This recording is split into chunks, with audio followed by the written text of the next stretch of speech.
नमस्कार, special report में आप सबका स्वागत है। मैं हूं आपके साथ प्रीति सिंह। तो जिस तरीके से देश और दुनिया में लगातार कोरोना बढ़ता हुआ नजर आ रहा है, तो कुछ जगह ऐसी भी है जहां पर कोरोना कम होता हुआ नजर आ रहा है। लेकिन दोनों के बीच में जो कशमकश की स्थिति बनी हुई है वो वैक्सीन को लेकर बनी हुई है, क्योंकि जहां वैक्सीन का ट्रायल लगातार सरकार की ओर से किया जा रहा है, तो कहीं ना कहीं वैक्सीन को लेकर लोगों में डर बना हुआ है।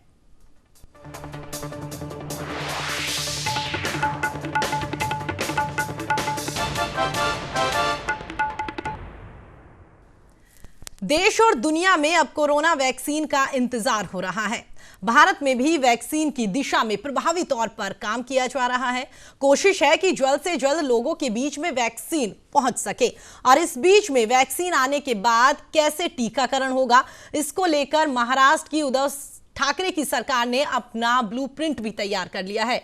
जानकारी के अनुसार वैक्सीन 3 फेज में दी जाएगी। पहले फेज में हेल्थ वर्कर्स को वैक्सीन दिया जाएगा।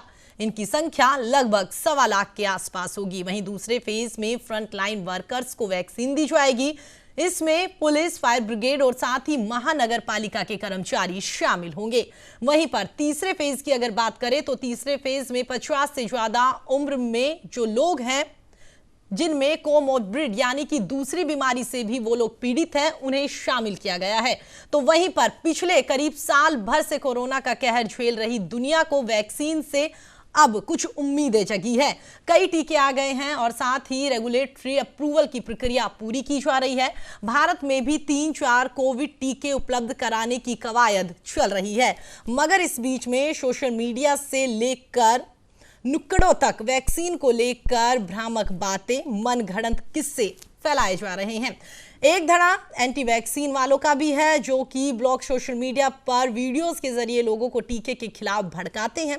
भारत में वैक्सीन को लेकर भ्रामक सूचनाओं का जाल अभी उतना नहीं फैला जितना दूसरे देशों में है, लेकिन झूठे अनुभवों का सहारा लेकर इसकी बड़े पैमाने पर शुरुआत तो हो ही चुकी है।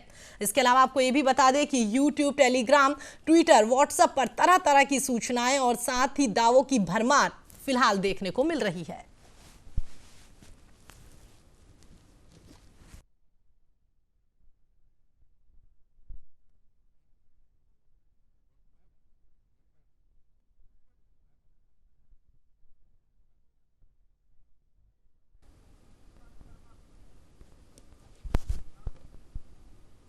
चलिए आगे बढ़ते हैं। तो आपको बता दें, वैक्सीन को लेकर जिस तरीके से लगातार अफवाहें फैलाई जा रही हैं, इन तमाम मुद्दों को लेकर आज हम बातचीत करेंगे। तमाम मेहमान हमारे साथ जुड़ेंगे। फिलहाल दिल्ली से हमारे ब्यूरो चीफ प्रशांत शर्मा हमारे साथ जुड़ गए हैं। जी प्रशांत, जानना चाहेंगे, देश और दुनिया लगातार बेसब्री से इंतजार कर रही है कि कब वैक्सीन आएगी और उसके बाद में कब कोरोना काल से लोगों को निजात मिलेगी। अगर दिल्ली की बात की जाए तो वहां पर क्या कुछ हालात? वैक्सीन का इंतजार पूरा देश कर रहा है, क्योंकि बात कर रहे हैं हम ब्रिटेन की, अमेरिका की, मैक्सिको की। वहां परमिशन दी जा चुकी और वैक्सीन हो रही है जी। अब इंडिया की बात करें तो यहाँ एक खतरा है कि वैक्सीन को लेकर तरह तरह की अफवाहें उड़ाई जा सकती हैं या नकली दवा बाजार में आ सकती है। पिछले दिनों प्रधानमंत्री नरेंद्र मोदी ने जो सर्वदलीय बैठक ली थी, उसमें भी इस बात पर चर्चा की गई थी कि अफवाहों को कैसे रोका जाए। क्योंकि अगर देखा जाए तो 1978 में जब भारत में पोलियो का टीका लगाया गया था, तब भी एक बहुत बड़ी अफवाह फैली थी। उस टाइम भी बड़ा दिक्कत आई थी वैक्सीनेशन में। ऐसा ही रोटा वायरस के समय हुआ था। तो सरकार नहीं चाहती है कि ऐसी स्थिति अब देखने को मिले, इसलिए पहले से ही सतर्कता बरतना चाह रही है।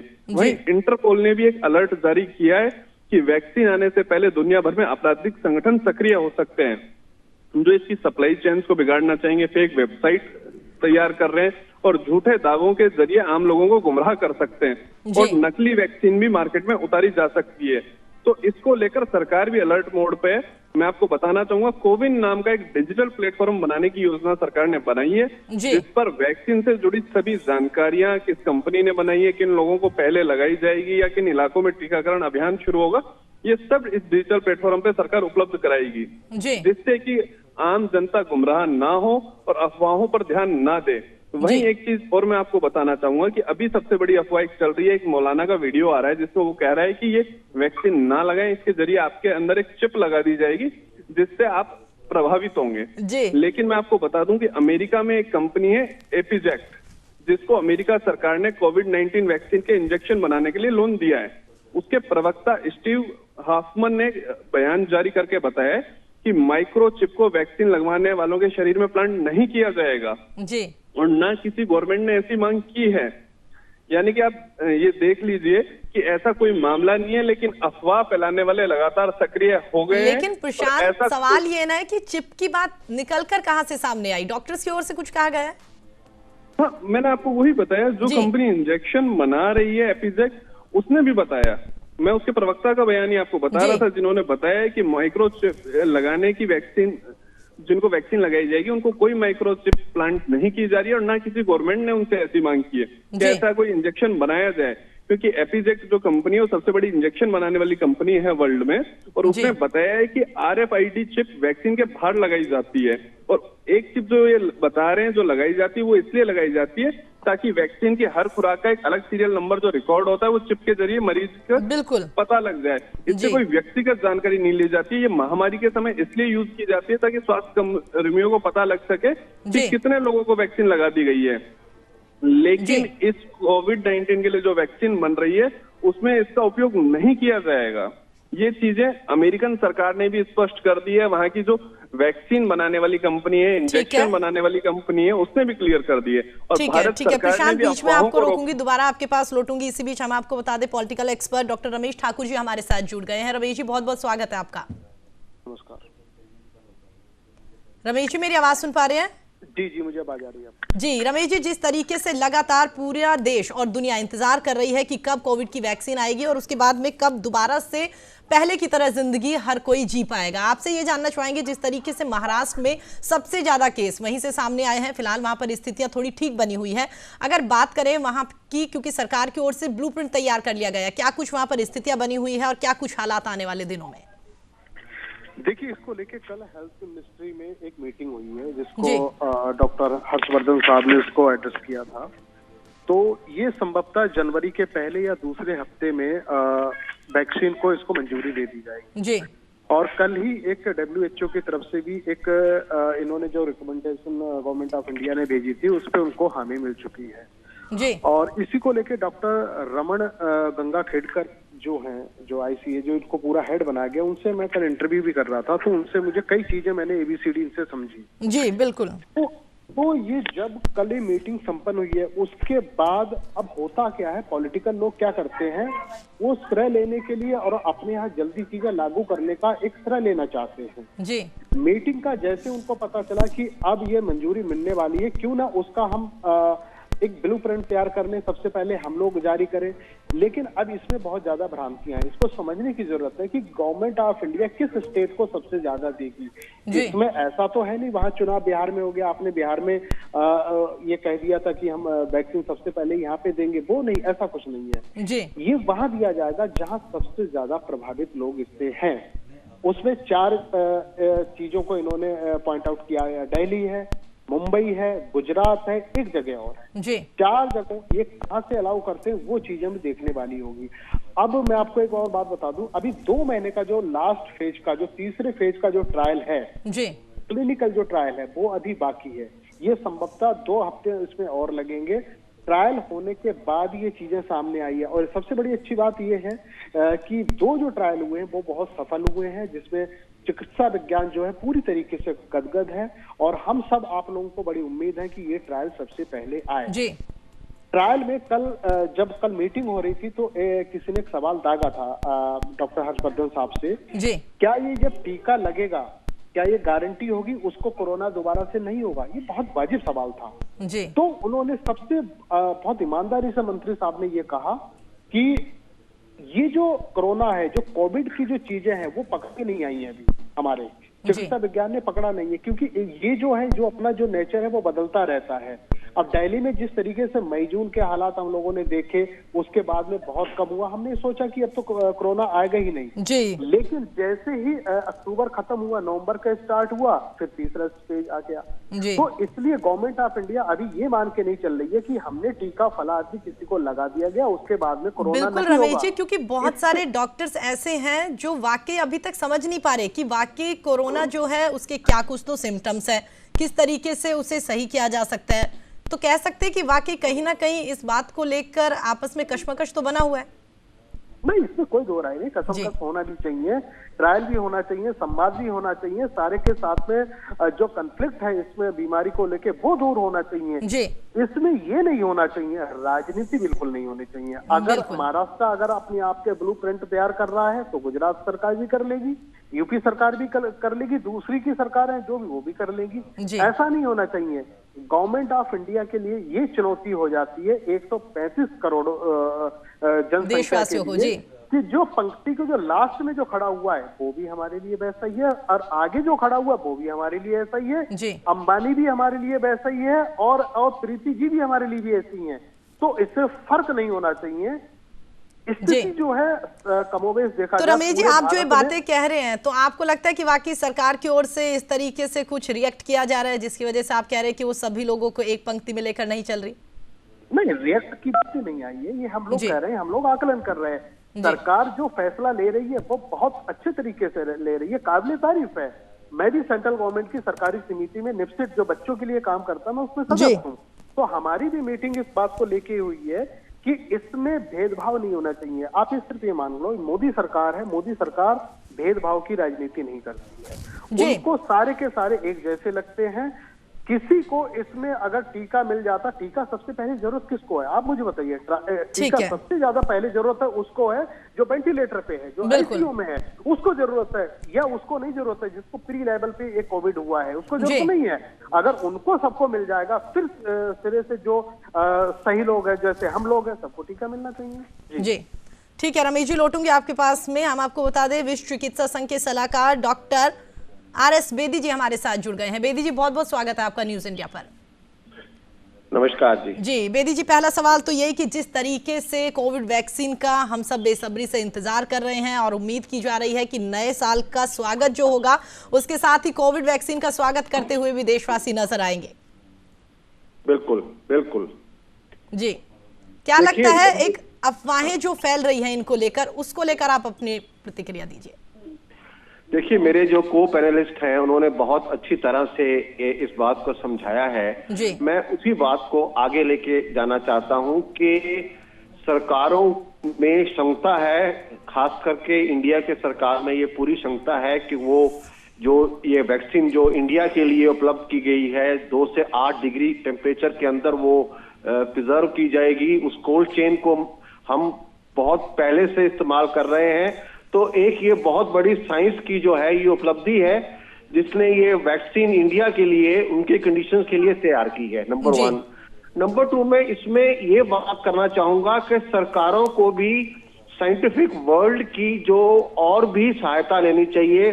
जो एसोसिएशंस हैं, एनजीओज हैं, जैसे इंडियन मेडिकल एसोसिएशन है, फिजिशियन एसोसिएशन है, इंडियन एकेडमी ऑफ पीडियाट्रिक्स है, इनके द्वारा और आप लोग मीडिया में इन लोगों को आगे लेके आए, बताएं कि एक वैक्सीन कैसे तैयार होती है, किस किस ये दौर से ये वैक्सीन गुजरती है, जिससे 2 चीजें हैं वैक्सीन के लिए बहुत जरूरी। पहली ये है कि सेफ्टी प्रोफाइल।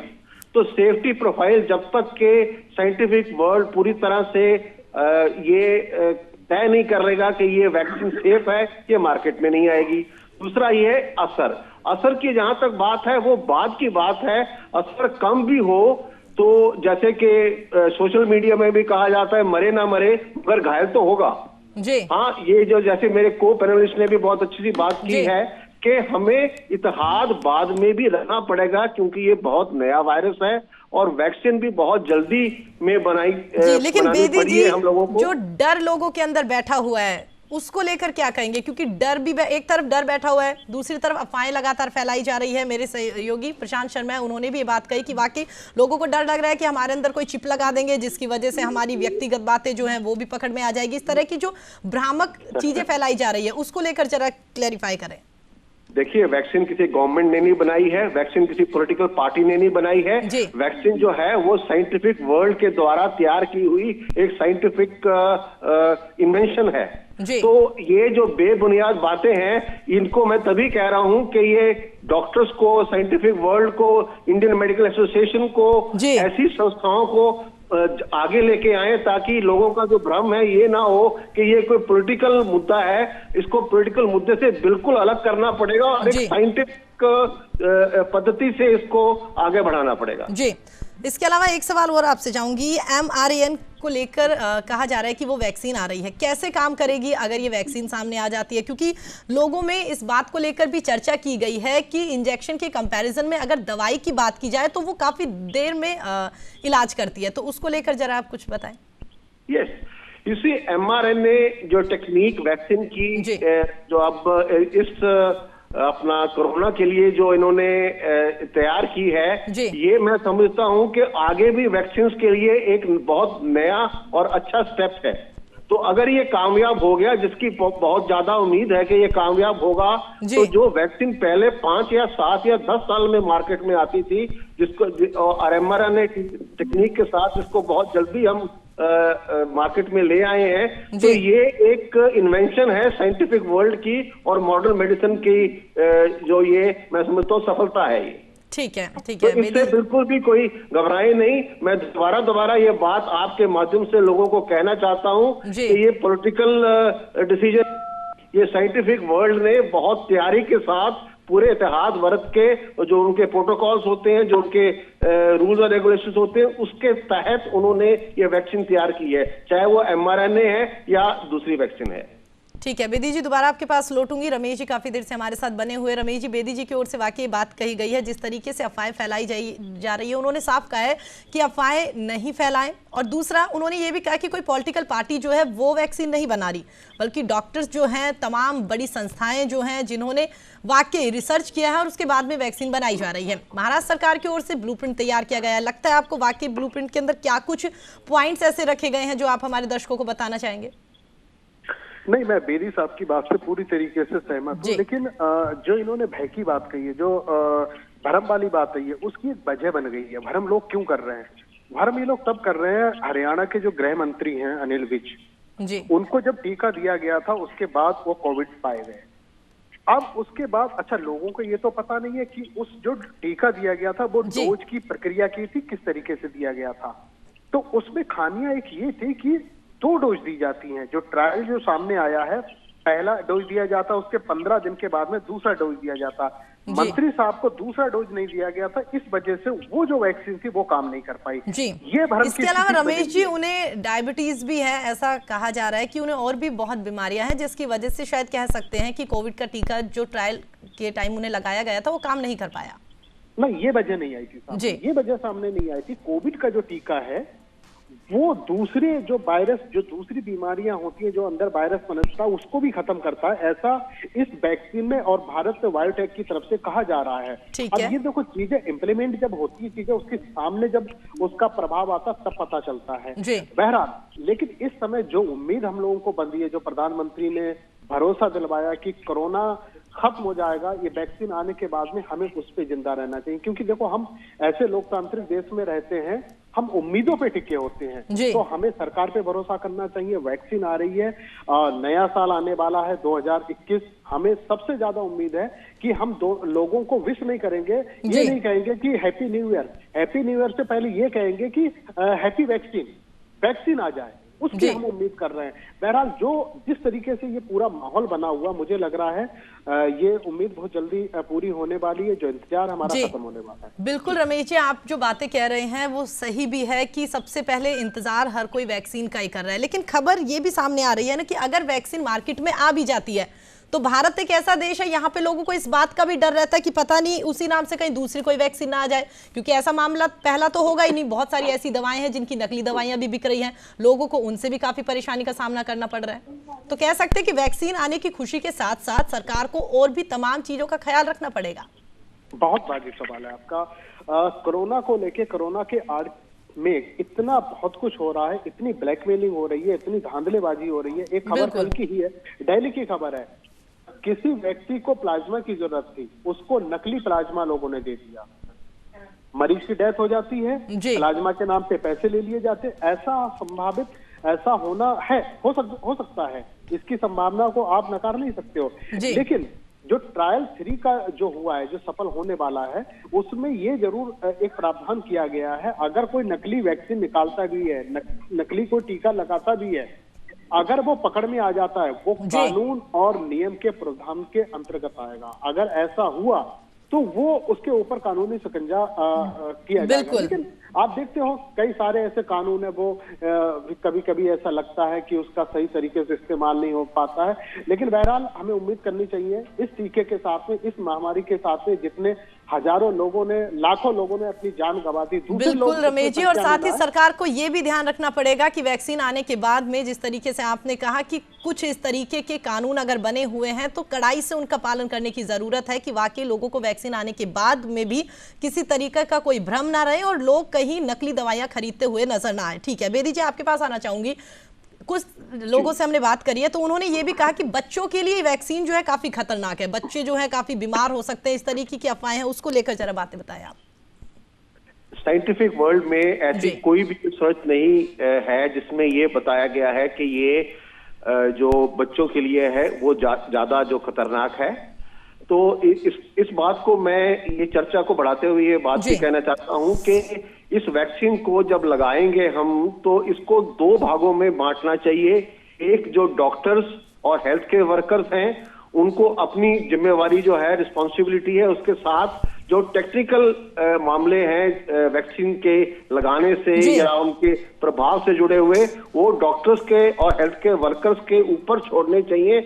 और जो एडमिनिस्ट्रेशन है वो एडमिनिस्ट्रेटर्स और गवर्नमेंट के ऊपर आनी चाहिए, ताकि जो हम कह रहे हैं कि नकली बन जाए या वो ब्लैक मार्केटिंग हो, ये सब चीजें हैं, ताकि एक बिल्कुल जो दोनों रोल्स हो बिल्कुल इतने डिफाइंड हो कि ये जो इतनी जल्दी से जो मॉडर्न मेडिसिन ने और साइंटिस्ट ने और डॉक्टर्स ने ये वैक्सीन तैयार की है, उसकी पूरी तरह से लोगों को जो इसका फायदा पहुंचे। ठीक है प्रशांत जी काफी देर से मेरे साथ बने हुए हैं।